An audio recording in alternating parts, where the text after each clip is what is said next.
to be honest, I think at this right now, we're outpacing our ability of verifying everything that's being added to the game, and this is where we need to put a lot of our energy at the moment, is to put in those guardrails so that the check-in that would cause this crash issue, right? Those are identified at this point, and so it's all about adding these validation frameworks to prevent that from happening and keeping the data stable and fully validated.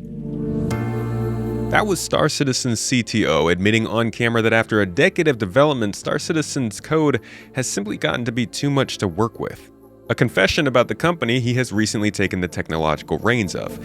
And it's one of the most important things anybody's said about the company, because it calls out a deeper problem that affected 4.8, but the stated solutions might not be enough to fix. In this video, I'm going to break down CIG's plan for Alpha 4.9, how they're planning on fixing the game from the downward trend of 2026, why their own CTO's words reveal a much deeper problem than the bugs you might be complaining about, and what really needs to happen to fix that problem. Thank you for coming to my Tomato Talk.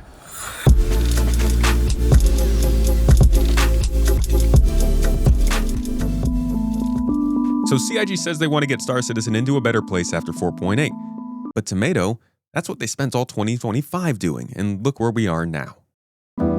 Let's call out that difference immediately. Last year, the company took a strong stance to stop delivering features and focus on content, stability, and performance. They called this the year of playability, not stability, not all fixes, playability.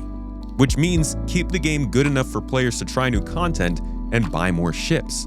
And what do you know? It worked. This is why we saw things like ship collision physics upgrades, the ability to retain your items upon death, regular events with tangible permanent rewards, and a ton more straight-to-flyable ships. All of this was focused on trying to keep the game more comfortable for players to play so that more eyes would be on the monthly ship sales. This did phenomenally well for their funding, and players mostly seemed to like it. We're past that now though. New features do need to keep coming in, added to reach the 1.0 release, and the speed at which they add those features defines how well the game is running. As you can see, the first 6 months quickly led to a very degraded situation, which brings us to the things CIG said they would be doing to remedy the problem. First, senior leadership is now being tasked with direct involvement in bug prioritization. This isn't incredibly descriptive, but it is something to take note of. From 4.0 feedback, the team has also identified around 100 critical issues across core systems that seriously hurt the playability of the game. Hangars, freight elevators, quantum travel, inventory, AI, login flow, the worst stuff. They're placing a strong priority on solving these problems, and in particular, the problems that pop up a lot in the first hour of play. See, newcomers, something I mentioned before, was that the most egregious part of this failure in 4.8 is that this game is very squarely marketing to folks expecting a functional game. They need to make sure at least the first experience is reasonable. Just to make this clear, look at how many new accounts were created in previous Mays, going back to the big 2022 May that saw a lot of people pick it up for the very first time. After that, numbers were pretty flat, but you would expect with this year how things are going to see a lot more accounts opened in May. With crafting in the game, with new content available, with all the advertising they've been doing, and the new account numbers fell short of previous years. In my opinion, that's a big failure for Invictus Week. Then there are freight elevators. CIG claims they've made up to 80 fixes to the system since last summer, but players still don't trust them. They've not actually solved the real issues yet, just the symptoms over and over, causing the same issues to keep coming back, going all the way back to their inclusion almost 2 years ago. This is a failure in their procedure that was explicitly called out by Benoit earlier. To avoid this failure, though, they are adopting now a root cause methodology over symptom fixing, which they've been doing. Less about putting band-aids on things just popping in, and more about tasking people to actually go into the game engine code and find the root source of issues in there. But the most notable change with this update is 4.9's features. With all this focus on improving the game and remedying the current problems, much of 4.9 has been delayed. Instancing, a valuable new addition to the game, is being delayed to 4.10 in September, along with super heavy armor, an in-person Recco Battaglia, and the Siege of Orison FPS event, which mixes up the release cadence of the rest of the year because 4.11 still has to come in September.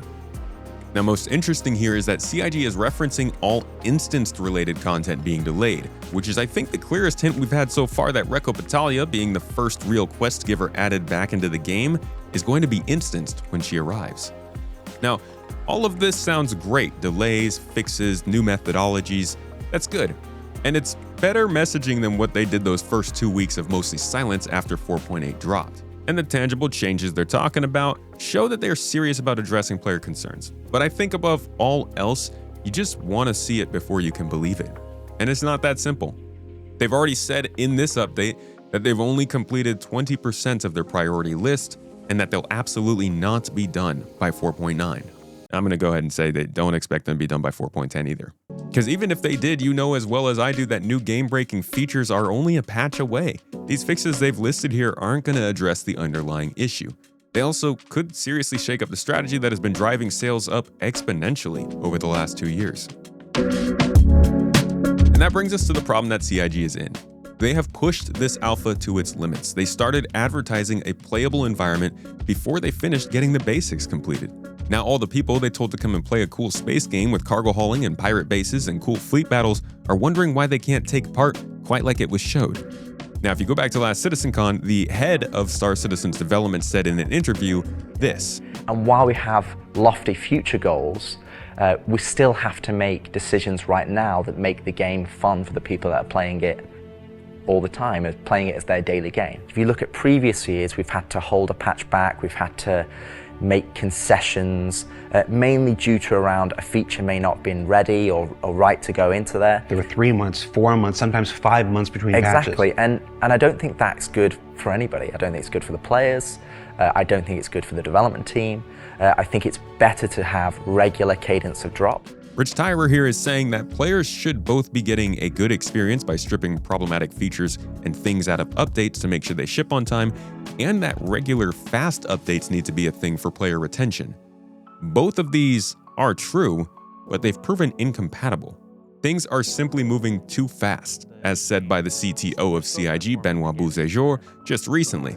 We're still in the process of taking a game that used to run on a single server in now obviously a server mesh, which that's working, but the game systems need to expand as well. And if you add the content pressure on top of that, right, of getting content into the game, releasing it at the same time, stabilizing it, hardening it, and features that come in and do the inverse. New features come in and they destabilize the systems.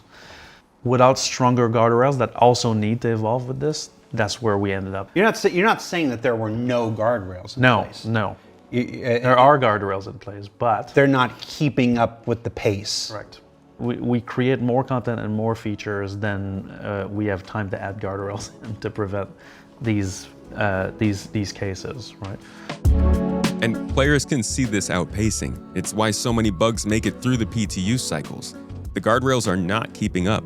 Features aren't getting dropped out of patches for stability, and irregular cadence is putting too much stress on keeping releases going. So, now they slow down. They delay 4.9, they give the game a chance to breathe, just like the community asked for.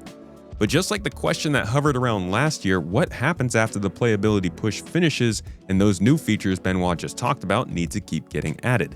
Because even if some of these messages are clashing, there is one thing everyone seems to agree is the next most important thing after Squadron 42. We continue our march towards 1.0. 1.0. 1.0. 1.0. 1.0. 1.0.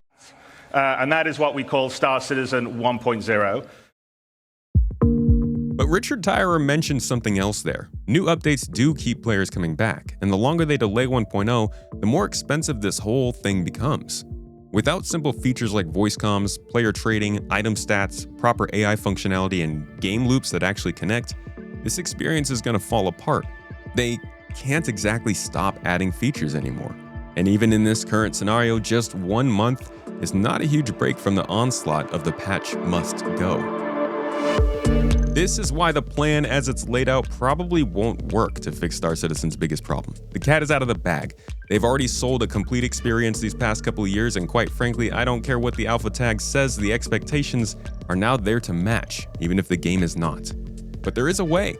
Go back to what Benoit said there about the stressful stacking of additions coming to the game. We're still in the process of taking a game that used to run on a single server in now obviously a server mesh, which that's working, but the game systems need to expand as well. If you add the content pressure on top of that, right, of getting content into the game, releasing it at the same time, stabilizing it, hardening it, and features that come in and do the inverse. New features come in and they destabilize the systems. They need to keep adding the content, building the gameplay features, and stabilizing the back end. They need a closed environment where these features can be tested for multiple patch cycles amongst those wanting the closest to 1.0 experience they can get, with persistence. All this while maintaining the PTU and live branches. This could be done using the Tech Preview, a tool that was introduced by Benoit himself when he became CTO, where he explained that these kinds of features would need to be tested.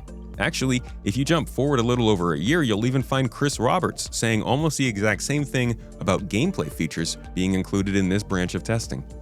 It's been used a handful of times for things like engineering, crafting, inventory, and instancing, but for the most part, it has felt like a sparingly used pre-Evocati test. Not quite the satisfactory experimental build I was hoping for. This is Star Citizen's problem. They need to develop Star Citizen thoroughly, relatively quickly, to reach 1.0 by next year if Chris Roberts is to be believed. They also need a stable, playable environment inside of a tech demo so that players keep coming back and seeing new ships to buy. This takes a lot of money that I believe is just not going to Star Citizen at the moment. They're kind of trapped because at this point, the focus is clearly on Squadron 42. That's why we're in this position. They already acknowledged that they were moving funds from Star Citizen to Squadron a few years ago, and it seems the effort has taken longer than expected. With a clear push to make money last year and this year, it does seem they are potentially assuaging investor worries who are currently in the exercisable period of a put option worth potentially $77 million against CIG. More, they're gearing up for a major marketing campaign for Squadron 42. Either way, it does not seem that a lot of resources have been going to Star Citizen in the form of time or money. And I genuinely think at the end of the day, they just can't sacrifice enough to make sure that Star Citizen's development is avoiding these problems. And thus, this is a risky bet on top of what was already a risky year, because something has to give at some point if you can't make more money or lower your expenditures sometime soon. But if you want to learn more about all of that, you can catch my videos about their risky play in 2026 and their financial situation with investors down below the like button. The main thing to look out for after this is what happens not in 4.9 this month, but after 4.10 in August. I'll be away with my newly born son, but the game should be seeing a very interesting period from mid-August to mid-September, as CIG incorporates one of the crucial tech additions of the year, instancing, while trying to maintain a monthly release schedule, recover from 4.8's bad launch, and plan for whatever comes in the following month. 4.9 will give us early signs, but you're going to want to keep an eye on CIG's communications about the tech preview channel usage and the starting of PTU cycles earlier. Ultimately, CIG is choosing to make some great changes for the health of the game and the enjoyment of the players. They have delayed tangible additions to improve their performance, and they've looped senior leadership more into the issues. But everybody is going to be waiting to see if this means anything bigger long term. And more importantly, will CIG be able to devote resources to the health of Star Citizen sooner than later? There is still a lot planned to come this year. While this is a look at the stability sides of things, we'll soon be looking at the next version of Planet Tech, which may be landing on Nix 1 later in the year. CIG needs to get the red carpet rolled out for that edition in November, along with their second biggest sale of the year, because I do think that's going to be the pinnacle of hype for 2026. The hype will be high, and either Squadron 42 will be released or delayed by then. Either way, they'll want the PU in a good place for those who are either in mourning or excited. As I said in May in my last video on the topic, you can find down below the like button, they can no longer afford bad releases, killing this momentum they're trying to build. As soon as they re-announce Squadron 42, they're going to be under a magnifying glass, and the state of the game currently would get torched. They're showing that they have heard the community. Now it's time for them to actually make it happen, because most people aren't going to believe it until they see it. Thank you for watching this video. I hope you learned something new in this one, and I'll catch you in the next.